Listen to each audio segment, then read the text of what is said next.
Caribbean सागर के बीच एक परिवार अपनी यॉट पर छुट्टियां मना रहा होता है। माँ जूलिया तैरने के लिए पानी में कूद जाती है। आराम करते समय उसे कुछ अजीब महसूस होता है, लेकिन क्योंकि आसपास कुछ दिखाई नहीं देता, वह सोचती है कि शायद उसका भ्रम होगा। कुछ सेकंड बाद वही अजीब एहसास फिर होता है। इस बार भी कुछ नजर नहीं आता, लेकिन अब वह घबरा जाती है और यॉट की तरफ तैरना शुरू करती है। तभी अचानक कोई उसकी टांग खींचने लगता है और वह मदद के लिए जोर जोर से चिल्लाने लगती है। उसकी बेटी कैसी हेडफोन लगाकर म्यूजिक सुन रही होती है, इसलिए उसे कुछ सुनाई नहीं देता। पति टॉम और बेटा बेन मछली पकड़ने में व्यस्त होते हैं। जूलिया पानी के ऊपर टिकने की कोशिश करती है, लेकिन मुंह में पानी जाने की वजह से चिल्लाना मुश्किल हो जाता है। थोड़ी देर बाद टॉम को एहसास होता है कि काफी देर से उसने जूलिया को नहीं देखा। वह यॉट पर उसे ढूंढता है और फिर अपनी पत्नी को खतरे में देख लेता है। वह बच्चों को बुलाता है, यॉट को उस तरफ ले जाता है और पानी में कूद जाता है। जल्दी से जूलिया तक पहुंचकर उसे संभालता है और यॉट की ओर तैरता है। बच्चे दोनों को ऊपर खींच लेते हैं। परिवार जूलिया को संभालता है, लेकिन जूलिया खुद को समझाती है कि शायद लहरों की वजह से ऐसा हुआ होगा।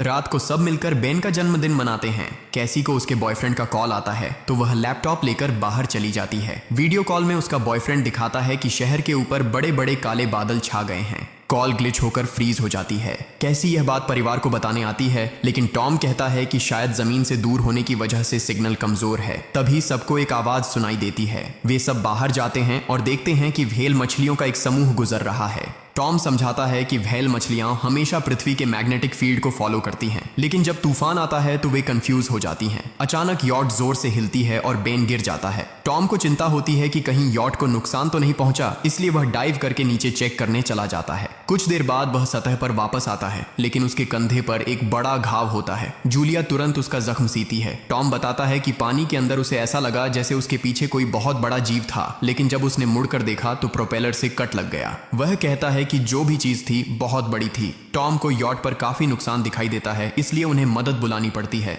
जूलिया बार बार रेडियो पर कोशिश करती है। कैसी फोन पर सिग्नल ढूंढती है, लेकिन कुछ भी काम नहीं करता। तभी कैसी को एक अजीब सा जीव दिखाई देता है और वह चिल्ला उठती है, लेकिन वह तो बस बेन होता है जो मास्क पहनकर मजाक कर रहा होता है। कुछ देर बाद यॉट पूरी तरह बंद हो जाती है और समुद्र के बीच में फंस जाती है। जूलिया रेडियो में एक आवाज सुनती है, लेकिन आवाज इतनी खराब होती है कि उसे कुछ समझ नहीं आता। टॉम परिवार को बताता है कि उनके पास सिर्फ 4 दिन का खाना पानी बचा है और अब उन्हें किसी मछली पकड़ने वाली नाव का इंतजार करना होगा। अचानक रडार पर कुछ डिटेक्ट होता है और परिवार को एक अजीब सी आवाज सुनाई देती है। सब दौड़कर बाहर आते हैं और हैरानी से देखते हैं कि कई सारे उल्कापिंड जमीन पर गिर रहे हैं। जहां जहां उल्कापिंड गिरते हैं वहां बड़े धमाके होते हैं। एक उल्कापिंड पानी में उनके पास गिरता है तो टॉम तुरंत यॉट को चलाने की कोशिश करता है। इंजन मुश्किल से चलता है, लेकिन तभी एक और उल्कापिंड उस इलाके को हिट करता है। परिवार डर के मारे एक दूसरे को कसकर पकड़ लेता है। तभी टॉम को समझ आता है कि जो आग के गोले गिर रहे हैं वे उल्कापिंड नहीं बल्कि सैटेलाइट्स हैं। उसी वक्त बेन देखता है कि यॉट से धुआं निकल रहा है।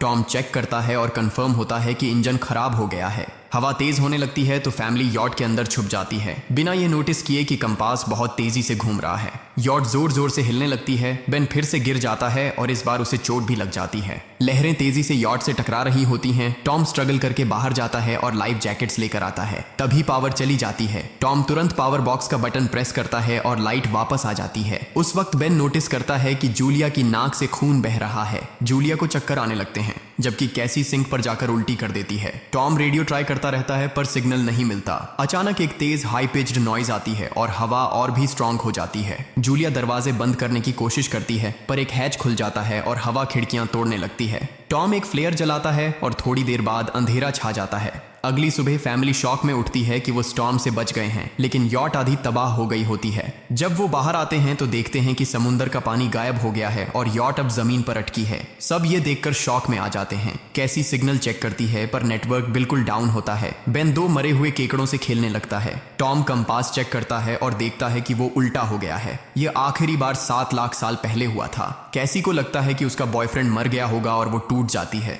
जब जूलिया उसे समझाने आती है तो कैसी उसे दूर कर देती है और छुपने चली जाती है। जूलिया और टॉम बची हुई सप्लाईज देखते हैं। बेन अपने बर्थडे बलून्स एक पत्थर से बांध देता है ताकि शायद कोई बचा हुआ सर्वाइवर देख ले। टॉम फिर रेडियो ट्राई करता है और इस बार एक आदमी से कनेक्शन हो जाता है। उसका नाम नाव होता है और वो एक सबमरीन का कैप्टन होता है। उसकी सबमरीन भी लैंड पर अटक गई है। वो कंफर्म करता है कि मैग्नेटिक पोल्स रिवर्स हो गए हैं, इसलिए ओशन पीछे हट गया है और जमीन डूब गई है। वो कहता है कि उसने अभी तक और सर्वाइवर्स नहीं देखे और कम्युनिकेशन सिस्टम्स बिल्कुल डाउन हो गए हैं। वो मजीद ये भी कहता है कि पोल्स फिर रिवर्स होंगे और शायद एक हफ्ते में समुंदर वापस आ जाएगा। वो फैमिली को वार्न करता है कि जितना हो सके ऊंची जगह चढ़ जाओ, क्योंकि जब पानी वापस आएगा तो वो बहुत खतरनाक होगा। वो बोलता है उसका पार्टनर क्रैश में मारा गया और सबमरीन में बस 3 लोगों की ही जगह है। जूलिया और टॉम उससे कहते हैं कि प्लीज हमारे बच्चों को बचा लो। वो उन्हें अपने कोऑर्डिनेट्स दे देता है। टॉम कैलकुलेट करता है कि सबमरीन तक पहुंचने में 2-3 दिन लगेंगे। वो फैमिली से कहता है आज रात अच्छे से आराम कर लो, कल सुबह हम निकलेंगे।